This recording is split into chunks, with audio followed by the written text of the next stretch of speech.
BJP প্রার্থী সুভাষ সরকার, তাকে ঘিরেও বিক্ষোভ বাঁকুড়ার বিজেপি প্রার্থী। জল দিলে কই আপনি জিতে বলতে না আমাদের দেন জল কই জল দেয়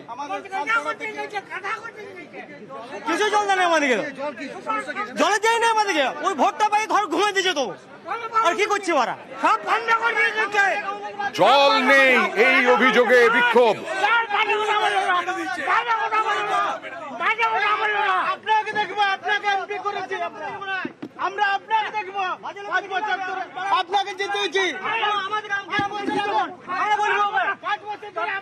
সুভাষ সরকার 5 বছর সাংসদ ছিলেন, কিছুই করেননি। জল নেই কেন, এই নিয়ে বিক্ষোভ সুভাষ সরকারকে ঘিরে।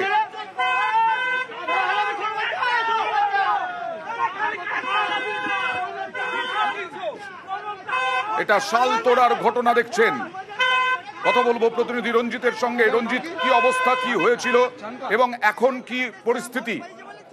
দেখো, শালতোড়া বিধানসভা, বাঁকুড়া লোকসভা শালতোড়া বিধানসভা ঝনকা গ্রাম, এখানে একটি প্রাথমিক স্কুলে বুথে আসেন সুভাষ সরকার। তার বিরুদ্ধে গ্রামবাসীরা ক্ষিপ্ততার সাথে তাকে ঘিরে ধরেন, যেটা অভিযোগ হতে। হ্যাঁ রঞ্জিত, শোনা যাচ্ছে? রঞ্জিত, দেখো যেটা বলছিলাম যে শালতোড়া বিধানসভা ঝনকা গ্রাম, সেখানে আছে, সেখানে বাসিন্দা গ্রামবাসী তাকে ঘিরে ধরে। তাদের যেটা অভিযোগ, 5 বছর হয়ে গেছে সাংসদ তিনি এখানে আসেননি। এখানে ব্যাপক পানীয় জলের সমস্যা, দীর্ঘদিন থেকে সমস্যা কিন্তু এখনো মেটেনি এবং রাস্তারও সমস্যা রয়েছে।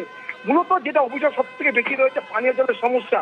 যেহেতু এখানে পাড়াভবন এলাকা রয়েছে, সেক্ষেত্রে এখানে দাঁড়িয়ে জলের ব্যাপক সমস্যা, এটা কিন্তু বারবার বাসিন্দারা বলছেন এবং 5 বছরে সাংসদ কোনো কাজ করেননি, একবারের জন্য আসেনি। এবং আজকে ভোটের দিন তিনি যখন এখানে আসেন, তাকে ঘিরেই কিন্তু বিক্ষোভ দেখান।